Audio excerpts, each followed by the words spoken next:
Hello everyone, आज की इस वीडियो के अंदर हम लोग डिस्कस करने वाले हैं magnetic effect of electric current के शॉर्ट नोट्स। इससे बेहतरीन नोट्स आपको कहीं पर भी नहीं मिलेंगे।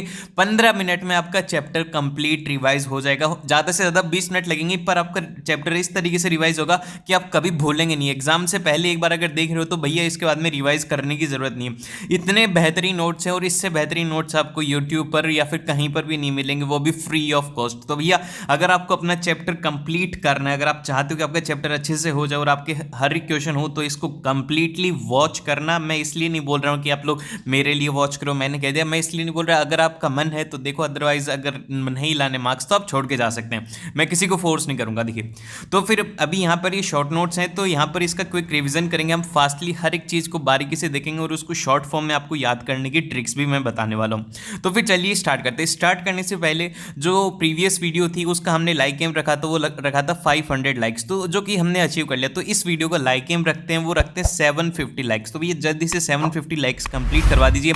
ये वाला टारगेट आप लोग ही कंप्लीट करवा सकते हो और आपका सिलेबस का टारगेट मैं कंप्लीट करवा सकता हूं। तो आप ये वाला टारगेट करो, मैं आपके सिलेबस वाला टारगेट कंप्लीट करता हूं। तो फिर चलिए स्टार्ट करते हैं। अब देखिए, ये चैप्टर है magnetic effect of electric current. इसके अंदर हम क्या करेंगे, जो इलेक्ट्रिक करंट है उससे जो इफेक्ट होता है, क्या मैग्नेटिक इफेक्ट इलेक्ट्रिक करंट की वजह से होता है, वो इस चैप्टर में पूरा पढ़ने वाले।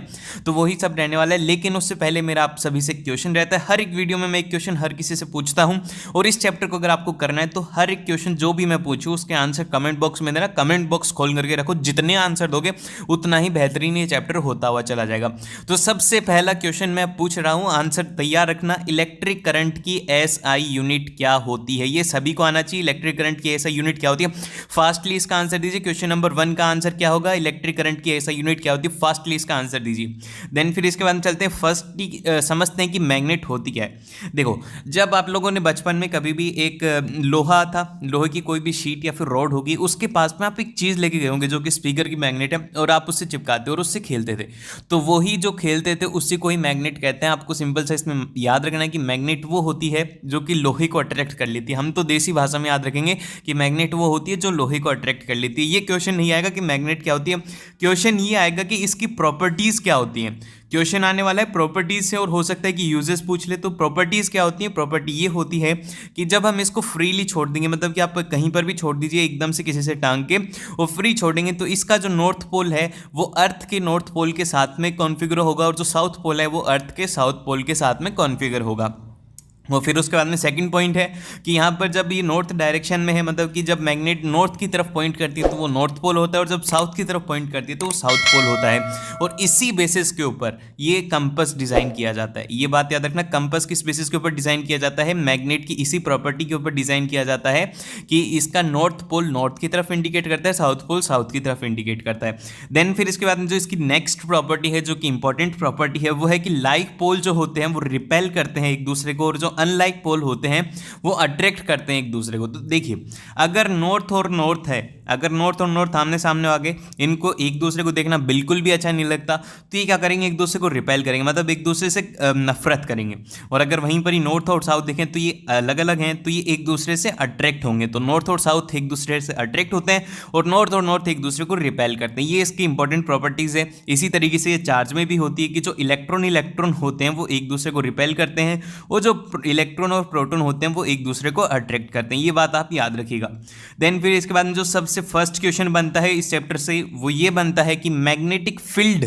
देखो, मैग्नेटिक फील्ड से 1 मार्क का क्वेश्चन बनेगा, इसकी डेफिनेशन आनी कंफर्म है। ये 3 मार्क के क्वेश्चन में इस तरीके से बन सकते हैं कि मैग्नेटिक फील्ड क्या होती है, मैग्नेटिक फील्ड लाइन क्या होती है, और इनकी प्रॉपर्टी क्या होती है। तो ये वाला क्वेश्चन इंपॉर्टेंट है। इसका डायग्राम भी आ गया था एक बार 2 मार्क के अंदर, ओनली एंड ओनली डायग्राम आ गया था कि आपको मैग्नेटिक फील्ड लाइंस ड्रॉ करनी है। तो ये वाले क्वेश्चन को याद रखना है हमें। सबसे पहले मैग्नेटिक फील्ड की डेफिनेशन क्या होगी? The area around a magnet in which other magnet feels a force of attraction और a repulsion is called magnetic field. अब जिस तरीके से यहाँ पर इसके अंदर एरिया लिख दीजिए या फिर रीजन लिख दीजिए, इसकी डेफिनेशन इतनी सी रहेगी कि मैग्नेट के आसपास में एक ऐसा रीजन जहाँ पर क्या होगा कि कोई भी दूसरा मैग्नेट आएगी तो उसको क्या होगा कि या तो अट्रैक्शन होगा, अगर नॉर्थ है तो नॉर्थ और साउथ होंगे तो अट्रैक्ट होंगे, अगर नॉर्थ होंगे तो एक दूसरे को रिपेल करेंगे।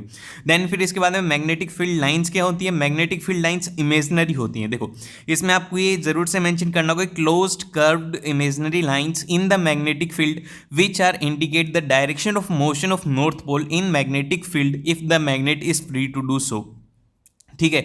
ये इमेजिनरी लाइंस होती हैं। अब इनको कैसे ड्रॉ किया गया था, इसका बहुत ही आसान सा एक एक्सपेरिमेंट दिया गया है। और एक और बात बताता हूँ कि एक्सपेरिमेंट सभी याद कर लेना, जितनी भी एक्टिविटीज़ हैं उन सबको याद करो, क्योंकि देखो एक्टिविटी एक बार पूछी गई थी एग्जाम के अंदर, तो एक्टिविटी को बिल्कुल भी इग्नोर मत करना। टर्म 1 में भी एक्टिविटी के ऊपर बेस्ड क्वेश्चन आए थे, तो इसमें भी एक्टिविटी पर बेस्ड क्वेश्चन आएंगे, तो एक्सपेरिमेंट सभी देख लेना।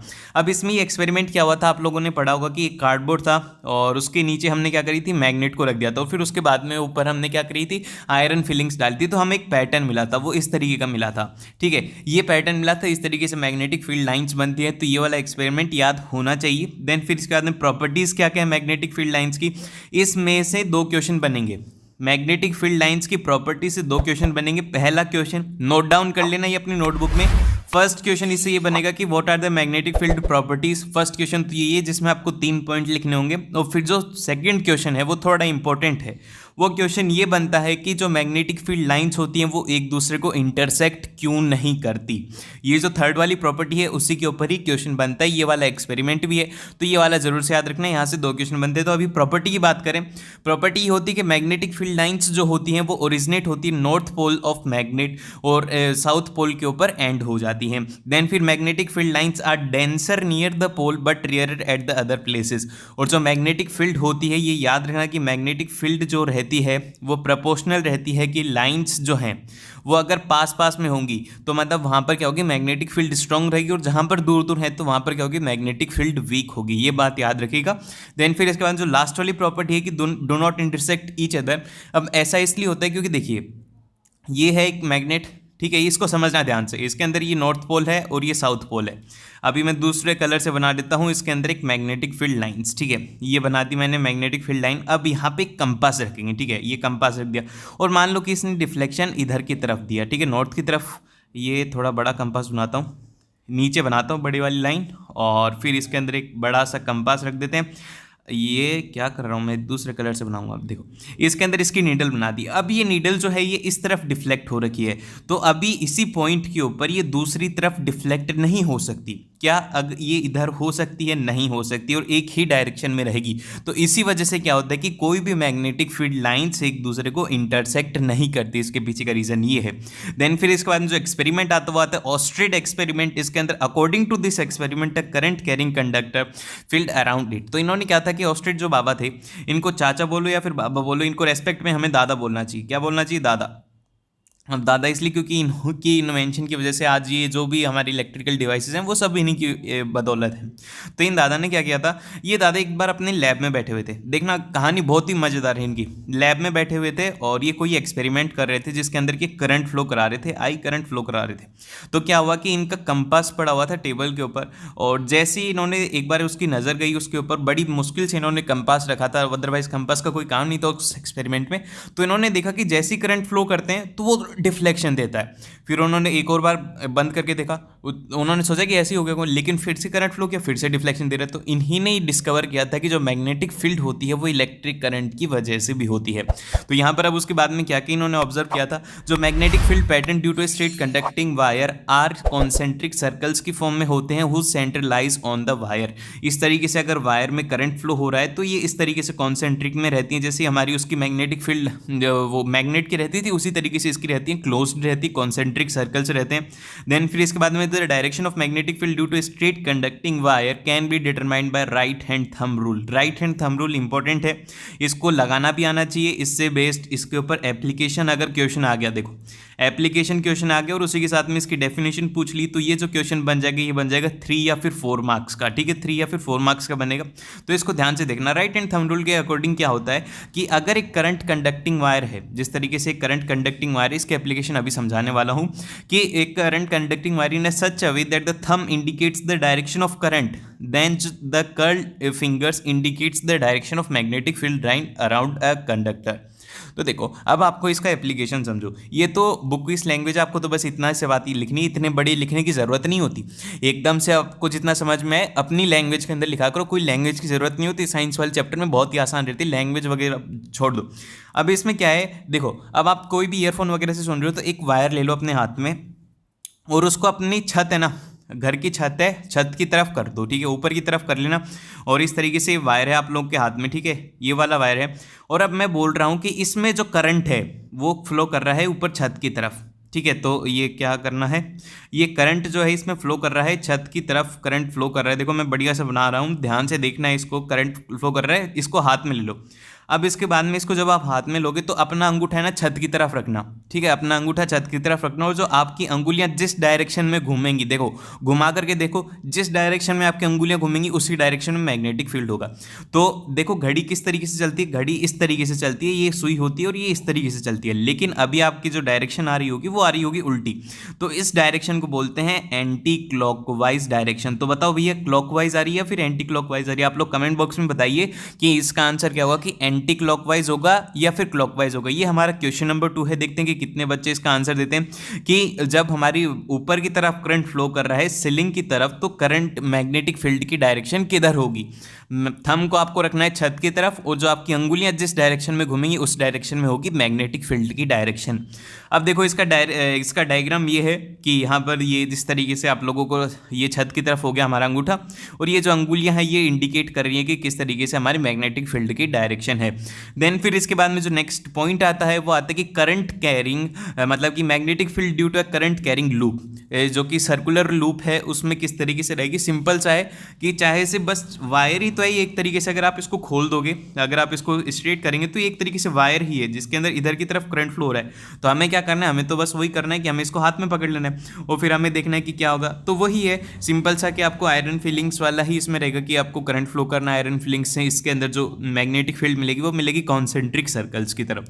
तो इसको पूरा पूरा पढ़ते हैं कि the magnetic field lines are circular near the current carrying loop, as we move away from the loop the field lines forms bigger and bigger circles, at the centre of the circular loop the magnetic field lines are straight. तो यहाँ पर ये straight होने का meaning ये है कि यहाँ पर जो मैग्नेटिक फील्ड की स्ट्रेंथ है वो काफ़ी ज़्यादा वीक है।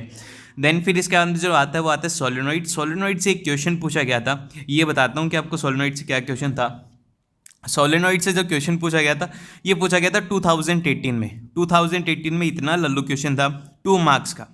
देखो भैया 2 मार्क्स के अंदर क्या बोला गया था, ये कहा गया था कि मैग्नेटिक फील्ड लाइंस ड्रॉ करो सोलेनोइड की, बस 2 नंबर इस बात के। तो इसके जितने भी डायग्राम हैं वो सब कुछ अच्छे से लेबलिंग के साथ में याद होनी चाहिए। ड्रॉ करो, हर एक डायग्राम को ड्रॉ करो, 5 से 7 डायग्राम है, सबको ड्रॉ करो, सबके रट्टे मार लो, क्योंकि ये आना कंफर्म है पेपर में। तो अब देखो सोलेनोइड क्या है। सोलेनोइड एक इंसुलेटेड और tightly bounded long circular having the large number of turns whose radius is small in comparison to its length. ये वाली लिखना ज़रूरी है, ये वाली जो लाइन है ये इंपॉर्टेंट है, ये इसको मेंशन करना, क्योंकि अगर उसकी रेडियस, जो इसकी रेडियस है वो इसकी लेंथ के बराबर हो जाएगी तो ये सोलेनोइड नहीं कहेंगे इसे। ये बात याद रखना कि रेडियस स्मॉल होनी चाहिए उसकी लेंथ की कंपैरिजन में। और जो मैग्नेटिक फील्ड प्रोड्यूस होती है सोलेनोइड से वो होती है बार मैग्नेट की तरह। इससे क्वेश्चन बनेगा क्वेश्चन नंबर 3 जो मैं पूछने जा रहा हूँ कि इसमें क्या इसको मतलब कि कौन सी एक तरीके से मैग्नेटिक जो जनरेट हो रही है, इसमें मैग्नेटिक फील्ड जो जनरेट हो रही है वो क्या हो रही है, टेम्परेरी हो रही है, ठीक है। ये टेम्परेरी फील्ड जनरेट हो रही है। तो यहाँ से क्वेश्चन ये बनता है कि कौन से क्या इसके अंदर इंसर्ट किया जाए कि इसको परमानेंट कर दे। परमानेंट हो नहीं सकती इसके अंदर, बस आप इसको स्ट्रॉन्ग कर सकते हो जब आप इसके अंदर सॉफ्ट और आयरन कोर डालेंगे। ये याद रखना, क्या डालेंगे, सॉफ्ट और आयरन कोर डालेंगे। और जो मैग्नेटिक फील्ड जनरेट होती है इसको क्या कहते हैं, इलेक्ट्रोमैग्नेट। जो कि सोलेनोइड से जनरेट होती है उसको इलेक्ट्रोमैग्नेट कहते हैं। ये 1 मार्क के क्वेश्चन में पूछा जा सकता है। अब आप लोगों के दिमाग में एक ही चीज़ चल रही है कि 1 मार्क के क्वेश्चन नहीं आएंगे तो 1 मार्क के छोड़ दें, नहीं, ये 2 मार्क्स के अंदर अलग अलग स्प्लिट करके ए पार्ट में और बी पार्ट में पूछा जा सकता है। तो हर एक चीज़ इंपॉर्टेंट है पेपर में, ठीक है। अब उसके बाद में यहाँ पे आता है कि सोलेनोइड के अंदर ये क्या है, ये इस तरीके से आप लोगों को सॉफ्ट कोर आयरन कोर है और ये इंसुलेटेड कॉपर वायर है, ठीक है। अब उसके बाद में आता है कि properties of magnetic lines of force and magnetic field lines. तो यहाँ पर प्रॉपर्टीज हैं कि these lines originate from north pole and at south pole. ये किसकी प्रॉपर्टीज हैं, ये अभी अभी सोलेनोइड जो पढ़ा था उसकी प्रॉपर्टीज हैं। और फिर उसके अंदर magnetic field lines of the magnet continuous close loop बनाती हैं और जो मैग्नेटिक फील्ड लाइन से एक दूसरे को इंटरसेक्ट नहीं करती। The tangent at any point two the magnetic field lines gives the direction of magnetic field at that point. अब उसके बाद में जो नेक्स्ट आता है वो आता है हमारे पास में Fleming's left hand rule. Fleming's left hand rule क्या बोलता है, इसमें आपको अपना सबसे पहले तो पेन को छोड़ देना। ठीक है, पेन को छोड़ करके दूसरे हाथ में लेना है। अगर जो राइट हैंड वाले हैं उनके लिए बोल रहा हूँ कि इसमें क्या होगा कि जो आपका थंब है वो इंडिकेट करता है मोशन को, और जो आपकी पहली वाली अंगुली है वो इंडिकेट करती है मैग्नेटिक फील्ड के डायरेक्शन को, और जो आपकी बीच वाली अंगुली है वो इंडिकेट करती है करंट को। तो फ्लेमिंग्स लेफ्ट हैंड रूल के अकॉर्डिंग ये होता है कि अगर जो आपकी थंब है, अगर आपका थंब मोशन की तरफ है और फील्ड आपको पता है कि किस डायरेक्शन में, तो आप उससे करंट निकाल सकते हो। अगर फील्ड और करंट पता है तो आप उससे मोशन निकाल सकते हो। तो इसका इतना सा मीनिंग है कि जो थंब है वो उसको आपको रखना है कि इसमें देख लीजिए, if the thumb and the four finger and the middle finger of the left hand are stretch perpendicular to each other, if the forefingers gives the direction of magnetic field और middle finger है वो देती है direction of current को, then thumb will give the direction of motion और the force acting on the current carrying conductor. आपको इतनी सी बात याद रखनी कि जो हमारा अंगूठा है वो देगा मोशन की डायरेक्शन, और जो हमारी पहली फोर फिंगर है वो हमें देगी फील्ड का डायरेक्शन, और जो मिडिल फिंगर है वो देती है करंट का डायरेक्शन। मिडिल फिंगर क्या देती है? करंट। ठीक है, अब उसके बाद में जो नेक्स्ट आता है वो आता है principle of electric motor. Principle of electric motor याद रखना कि इलेक्ट्रिक मोटर क्यों काम करती है। देखो इससे एक क्वेश्चन बनता है, वो मैं बताता हूँ कि, लेकिन उससे पहले देखो इसका प्रिंसिपल क्या है। A motor works on the principle that when a rectangular coil is placed in a magnetic field and a current is passed through it, a force act on the coil which rotates continuously। जो कि हमने अभी पढ़ा था कि electromagnet generate होती है, उसी से ही ये रोटेट करती है। अब देखो इसके पीछे का प्रिंसिपल समझाता हूँ, बहुत ही आसान प्रिंसिपल है। जब आप इसमें करंट फ्लो करेंगे, कोई भी वायर के अंदर जब हम करंट फ्लो करते हैं तो उसमें क्या होती है? मैग्नेटिक फील्ड जनरेट होती है, और यहाँ पे इसमें पहले से ही एक तरफ नॉर्थ पोल है और एक तरफ साउथ पोल है, तो यहाँ पर मैग्नेटिक फील्ड है। तो इसमें क्या करते हैं, हम एक अपोजिट मैग्नेटिक फील्ड जनरेट करते हैं कि जिससे कि ये एक दूसरे को अपोज करें, क्योंकि जो लाइक होते हैं नॉर्थ होते हैं वो एक दूसरे को रिपेल करेंगे, तो ये एक दूसरे को रिपेल करते हैं, फिर एक एक करके घूमने लग जाती है। वही 3 इडियट्स में जो जब चतुर से पूछा गया था कि मोटर कैसे स्टार्ट होती है, तो उसने बोलता ब्रर, इस तरीके से मोटर स्टार्ट नहीं होती। इसके पीछे का प्रिंसिपल ये है कि जब उसमें करंट पास करते हैं तो मैग्नेटिक फील्ड के अंदर वो अपोज करके घूमने लग जाती है, और इसमें कुछ होती है जैसे कि ब्रेसेस होती है, स्प्लिटरिंग होती है, इनके नाम याद होने चाहिए और इसका डायग्राम याद होना चाहिए। देन फिर इसके बाद में ये कंस्ट्रक्शन के बारे में दिया गया, कंस्ट्रक्शन और वर्किंग पढ़ लेना, इसको याद ही करना पड़ेगा। जैसे कि अब कंस्ट्रक्शन में आर्मेचर क्या होता है, आर्मेचर की डेफिनेशन याद होनी चाहिए, कम्यूटेटर की याद होनी चाहिए, मैग्नेट, स्लाइडिंग, बैटरी, इन सब की डेफिनेशन जरूर से पढ़ लेना। देन फिर इसके बाद में इसकी वर्किंग है। फिर इसके बाद में जो आता है, चलो एक क्वेश्चन पूछ लेता हूँ। ये आप सभी के घर पे मोटर होती है, अब ये बता दो क्या कहाँ कहाँ पर मोटर, देखिए एग्जाम्पल बताओ। चलो ये हमारा क्या हो गया, ये हो गया क्वेश्चन नंबर 3। क्वेश्चन नंबर 3 का आंसर आप लोग मुझे कमेंट सेक्शन में बताइए कि क्या मोटर के एग्जाम्पल आप लोगों ने अपनी डेली लाइफ में देखे हैं। जल्दी से बताओ कि मोटर कहाँ कहाँ पर होती है। सबसे पहले जो आपको छत पर देख लेना, वहाँ पर मिल जाएगी। फिर उसके बाद में आपके घर में अगर कपड़े धोने के लिए कुछ है तो उसमें मोटर है, और आप लोग के मोटर पानी चढ़ाने के लिए हर जगह पर मोटर मिलती है। और अब तो कई बार जैसे कि आप लोगों ने देखा होगा, अभी जो इलेक्ट्रिक कार आ रही हैं उनमें भी मोटर ही होती है। तो मेनली मोटर के एप्लीकेशन 3 से 4 यूजेस इसके याद होने चाहिए। देन फिर इसका जो नेक्स्ट क्वेश्चन आता हुआ है इलेक्ट्रोमैग्नेटिक इंडक्शन। तो देखो इलेक्ट्रोमैग्नेटिक इंडक्शन क्या होता है कि सिंपल सी जो हमारी कॉइल थी उसके ऊपर एक होलो आपको क्या कर देना है, एक तरीके से ये मान लो कि आपको कॉइल करनी है, और जब आप उसमें से मैग्नेट पास करते हो, जैसे ही आप उसमें से मैग्नेट पास करोगे तो वहाँ पर क्या होता है कि थोड़ा सा करंट डिफ्लेक्शन होता है, जो कि हम गैल्वेनोमीटर से मेजर करते हैं। याद रखना गैल्वेनोमीटर से। अब देखिए गैल्वेनोमीटर से करते इसलिए हैं, ये अगर इसमें करंट ही जनरेट होता है तो आप बोलेंगे कि भैया करंट तो हम क्या करेंगे, एम मीटर से करेंगे। हमें तो अपनी इलेक्ट्रिसिटी वाले चैप्टर में बताया था कि एम मीटर से करना चाहिए करंट तो, लेकिन अब आप यहाँ पर बोल रहे हो गैल्वेनोमीटर को। गैल्वेनोमीटर से इसलिए करते हैं क्योंकि हमें डायरेक्शन ऑफ करंट निकालनी होती है।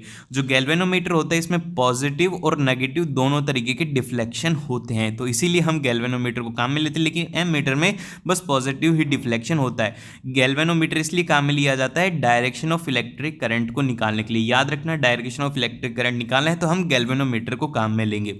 अब इलेक्ट्रोमैग्नेटिक इंडक्शन क्या होता है? इलेक्ट्रोमैग्नेटिक इंडक्शन होता है कि the phenomenon of setting of a electric current और an induced EMI by changing, यहाँ पर ये इंड्यूस्ड ईएमएफ है, इसको करेक्ट कर लेना, induced EMF by changing the magnetic field lines of a force by moving a conductor is called electromagnetic induction. Then फिर इसके बाद में ये एक्सपेरिमेंट के बारे में बताया गया है कि किस तरीके से एक कॉइल है उसके अंदर जब हम वो लेके जाते हैं, मैग्नेट है ये बार मैग्नेट है।